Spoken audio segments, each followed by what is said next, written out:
Hello space lovers, ఈ యూనివర్స్లో జరిగే ప్రతి సంఘటన మనల్ని ఒక కొత్త లోకంలోకి తీసుకెళ్తుంది అని చెప్పుకోవడంలో ఎలాంటి అతిశయోక్తి లేదు.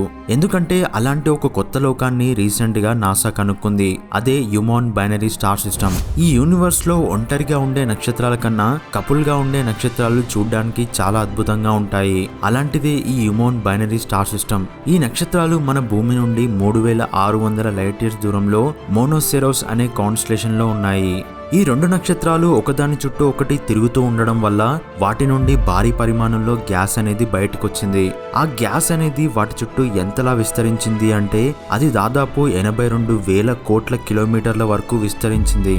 ఇందులో ముఖ్యంగా ఎల్లో కలర్ లో కనిపిస్తున్న స్టార్ అనేది మన సూర్యుడి కంటే రెండింతలు ఎక్కువ మాస్ ని కలిగి ఉంది. కానీ మన సూర్యుడి కంటే 100 టైమ్స్ సైజ్ లో చిన్నగా ఉంటుంది. అంటే ఇక్కడ పదార్థం యొక్క ద్రవ్యరాశికి అంటే మాస్ కి దాని సైజ్ కి సంబంధం లేదు. కాబట్టి దాని మాస్ ఎంత ఎక్కువగా ఉన్నా కూడా అది చిన్నగా ఉంది అనుకోవచ్చు. అలాగే ఇక్కడ కనిపిస్తున్న గ్యాస్ క్లౌడ్ మొత్తం ఎల్లో కలర్ లో ఉండే స్టార్ నుండి విడుదలైంది. అండ్ ఈ రెండు నక్షత్రాలు ఒకదాని చుట్టూ ఒకటి తిరగడానికి దాదాపు 6.5 సంవత్సరాలు పడుతుంది. దీనికి తగ్గట్టుగానే వీటి మధ్య 80 కోట్ల 70 లక్షల కిలోమీటర్ల దూరం ఉంది అని అంచనా వేశారు. అలాగే 60 సంవత్సరాలకు ఒకసారి వీటి బ్రైట్నెస్ పెరగడం తగ్గడం గమనించారు. అంటే ఈ నక్షత్రాలను 130 సంవత్సరాల నుండి అబ్జర్వ్ చేస్తూ వస్తున్నారు. చివరిగా ఈ నక్షత్రాలను దగ్గర నుండి చూస్తే ఎలా ఉంటాయి అని ఈ విధంగా అంచనా వేయగలిగారు. అండ్ నెక్స్ట్ టాపిక్ లోకి వెళ్తే, హబుల్ టెలిస్కోప్ ద్వారా మొదటిసారి బయట ప్రపంచం ఎలా ఉంటుందో మనకు తెలిసింది. ఈ టెలిస్కోప్ తో 2003లో అంతరిక్షంలో ఒక డార్క్ ప్లేస్ ని 270 గంటల పాటు కదలకుండా చూస్తూ ఆ డార్క్ ప్లేస్ నుండి వచ్చే లైట్ ని కలెక్ట్ చేసుకుంది. ఆ ఒక్క ఇమేజ్ లోనే 10,000 గెలాక్సీలను క్యాప్చర్ చేయగలిగింది. అందులో ఉన్న గెలాక్సీలు కొన్ని కోట్ల కాంతి సంవత్సరాల దూరంలో కూడా ఉన్నాయి. ఇప్పటి వరకు మనిషికి అదే గొప్ప విషయం. కానీ నాసా తొందరలోనే the Nancy grace Roman space telescope ని పంపించబోతుంది. ఈ టెలిస్కోప్ తో హబుల్ తీసిన ఫీల్డ్ కంటే 100 రెట్లు ఎక్కువ ఫీల్డ్ ని కవర్ చేయబోతుంది. ఇక్కడ కనిపిస్తున్న విజువల్స్ లో దాని సామర్థ్యాన్ని మనం తెలుసుకోవచ్చు. అంటే ఇది తీయబోయే ఒక్క ఇమేజ్ లో 100 కోట్ల కంటే ఎక్కువ గెలాక్సీలు ఉండబోతున్నాయి. అది కూడా హై రెజల్యూషన్ తో ఉండబోతున్నాయి. అంటే ఒకప్పుడు హబుల్ తీసిన పిల్లర్స్ ఆఫ్ క్రియేషన్ అనే నెబ్యులా గురించి మనకు తెలిసే ఉంటుంది. మనిషి తీసిన గొప్ప ఇమేజెస్ గా దీన్ని చెప్పుకుంటారు. ఇది దాదాపు 4 లైట్ ఇయర్స్ దూరం వరకు విస్తరించి ఉంటుంది. అలాంటి నెబ్యులా కూడా రోమన్ టెలిస్కోప్ తో తీయబోయే ఇమేజ్ లో చిన్నగా అవబోతుంది. అంటే దానికన్నా 100 రెట్లు ఎక్కువ అంతరిక్ష భాగాన్ని దీని ద్వారా మనం చూడబోతున్నాం అనుకోవచ్చు. అయితే అంత పెద్ద ఇమేజ్ ని బిలియన్స్ ఆఫ్ గెలాక్సీలను ప్రాసెసింగ్ చేసి చూడ్డానికి ఆర్టిఫిషియల్ ఇంటెలిజెంట్ ని ఉపయోగించబోతున్నారు.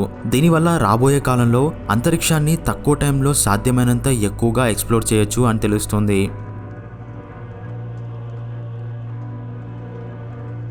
అండ్ నెక్స్ట్ డిస్కవరీ వచ్చేసి, అంతరిక్షంలో ఇప్పటి వరకు మనం ఎన్నో ఎక్సో ప్లానెట్స్లను కనుక్కున్నాం. అందులో కొన్ని భూమి లాంటి గ్రహాలను కూడా కనుక్కున్నాం. కానీ మొదటిసారిగా భూమికి 41 లైట్ ఇయర్స్ దూరంలో GJ1132b అనే ఎక్సో ప్లానెట్ లో అక్కడ ఉన్న రేడియేషన్ వల్ల దానిపై ఉన్న అట్మాస్ఫియర్ ని కోల్పోయింది. అది కూడా హైడ్రోజన్ హీలియం తో ఉన్న అట్మాస్ఫియర్ ని కోల్పోయింది. ఆ తర్వాత మళ్ళీ ఇప్పుడు కొత్తగా అందులో జరుగుతున్న వాల్కానిక్ యాక్టివిటీ వల్ల సెకండ్ టైం వాతావరణం ఏర్పడుతుంది అని హబుల్ టెలిస్కోప్ ద్వారా కనుక్కున్నారు.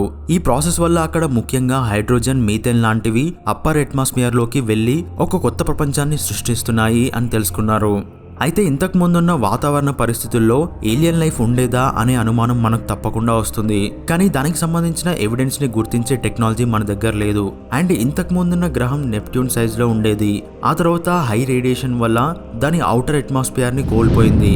లోపల ఉన్న కోర్ భాగం భూమి సైజ్ లో మిగిలిపోయింది. దీన్ని బట్టి యూనివర్స్ లో ఎన్ని గ్రహాలు ఇలా పాత వాతావరణాన్ని కోల్పోయి కొత్త వాతావరణాన్ని సంతరించుకుంటున్నాయి అనేది ఆస్ట్రోనామర్స్ కి కొత్త క్వశ్చన్ లా అనిపించింది. అలాగే దీన్ని బట్టి చూస్తే ఒక గ్రహం నాశనం అవడానికి ఎంతో టైం పట్టదు అని, నక్షత్రం నుండి వచ్చే రేడియేషన్ ఎంత ప్రమాదకరమో దీన్ని చూసి తెలుసుకోవచ్చు. కాబట్టి ఇలాంటి ఈవెంట్స్ ని స్టడీ చేయడం ద్వారా మన స్టార్ నుండి వచ్చే రేడియేషన్ తీవ్రతను ముందుగానే ఊహించే వీలు ఉంటుంది అనేది ఆస్ట్రోనామర్స్ ఉద్దేశం.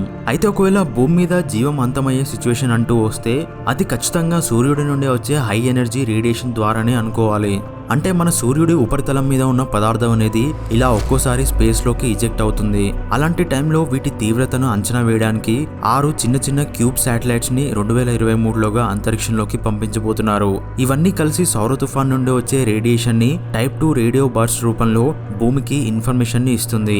అలాగే ఆ సోలార్ రేడియేషన్ యొక్క స్పీడ్ ని అవి ఎంతవరకు ఎక్స్పాండ్ అవ్వగలుగుతాయి అనేది వీటి ద్వారా తెలుసుకోబోతున్నారు. అండ్ నెక్స్ట్ టాపిక్ లోకి వెళ్తే 2011లో జూపిటర్ ని స్టడీ చేయడానికి జూనో అనే స్పేస్ క్రాఫ్ట్ ని పంపించారు. అయితే జూపిటర్ కి వెళ్లే దారిలో కొన్ని డస్ట్ పార్టికల్స్ ఈ స్పేస్ క్రాఫ్ట్ ని హై స్పీడ్ తో వచ్చి డ్యామేజ్ చేశాయి. అలా వచ్చిన డస్ట్ పార్టికల్స్ ని అందులో ఉండే కెమెరాస్ ద్వారా డిటెక్ట్ చేసింది. దీంతో పాటు ఈ డస్ట్ పార్టికల్స్ అనేవి స్పేస్ లో ఎంతవరకు విస్తరించి ఉన్నాయి అనేది ఇలా స్కాన్ చేసి ఒక 3D మ్యాప్ ని కూడా క్రియేట్ చేశారు. అయితే ఈ డస్ట్ పార్టికల్స్ అనేవి మన భూమి నుండి చూసినప్పుడు సన్లైట్ దాని మీద పడి రిఫ్లెక్ట్ అవ్వడం వల్ల అవి అంతరిక్షంలో మెరిసే పొగమంచులాగా కనిపిస్తాయి. దీనినే జోడైకల్ లైట్ అంటారు. ఈ లైట్ అనేది ఆస్ట్రాయిడ్స్ నుండి కానీ కామెట్స్ నుండి కానీ రిలీజ్ అయ్యే డస్ట్ పార్టికల్స్ ద్వారా వస్తుంది అని కొన్ని వందల సంవత్సరాల నుండి అనుకునేవారు. కానీ జూనో మిషన్ ద్వారా ఈ డస్ట్ పార్టికల్స్ అనేవి మార్స్ మీద ఉన్న ఇసుక తుఫాన్ల వల్ల అంతరిక్షంలోకి వెదజల్లబడుతున్నాయి అని కనుక్కున్నారు. దీన్ని బట్టి మార్స్ మీద ఇసుక తుఫాన్లు ఎంత భయంకరంగా వచ్చాయి అనేది మనం అర్థం చేసుకోవచ్చు. అలాగే దీనివల్ల ఫ్యూచర్లో మార్స్కి వెళ్లే దారిలో వీటి వల్ల వచ్చే ప్రమాదాలను ఇప్పుడే గుర్తించినట్టుగా అయింది. అయితే ఆస్ట్రోనామర్స్ అంచనా ప్రకారం మార్స్ ఒకప్పుడు దట్టమైన వాతావరణంతో సముద్రాలతో నిండి ఉండేది అని అంటున్నారు. అలాంటి మార్స్ ఇప్పుడు ఇలా అవ్వడానికి కారణం ఒకప్పుడు సూర్యుడి నుండి హై ఎనర్జీ ఫోటాన్స్ రిలీజ్ అయ్యేవి. ఆ ఫోటాన్స్ అనేవి మార్స్ అట్మాస్ఫియర్ లో ఉండే మాలిక్యూల్స్ లోని ఎలక్ట్రాన్లను విడగొట్టేది. అలా విడిపోయాక ఆ మాలిక్యూల్స్ అనేవి అయాన్లుగా మారతాయి.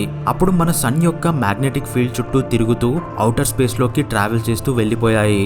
కొన్ని అయాన్స్ మాత్రం మళ్లీ అట్మాస్ఫియర్ లోకి ప్రవేశించి మిగతా మాలిక్యూల్స్ ని అంతరిక్షంలోకి పంపించేది.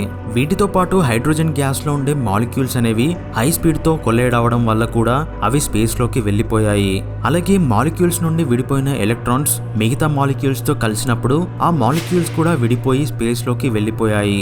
ఇలాంటి చర్యలు కొన్ని వేల సంవత్సరాల పాటు జరగడం వల్ల ఎంతో అందంగా ఉండే మార్స్ గ్రహం ఇప్పుడు ఇలా ఎడారిలా మారిపోయింది. అయితే మన కంటికి కనిపించని చిన్న రియాక్షన్ ఒక గ్రహాన్ని నాశనం చేసింది అంటే నిజంగా షాకింగ్ గానే అనిపిస్తుంది. సో ఈ వీడియోలోని ఇన్ఫర్మేషన్ మీకు నచ్చితే తప్పకుండా ఒక లైక్ చేయండి. అలాగే మీరు కనుక స్పేస్ లవర్స్ అయితే తప్పకుండా మన ఛానల్ని సబ్స్క్రైబ్ చేసి పక్కనే ఉన్న బెల్ ఐకాన్ని క్లిక్ చేయండి. అలాగే ఇందులో ఏ డిస్కవరీ మీకు ఇంట్రెస్టింగ్ గా అనిపించిందో కింద కామెంట్ రూపంలో నాకు తెలియజేయండి. అండ్ ఈ వీడియోని ఇంతవరకు చూసినందుకు థ్యాంక్స్ ఫర్ వాచింగ్.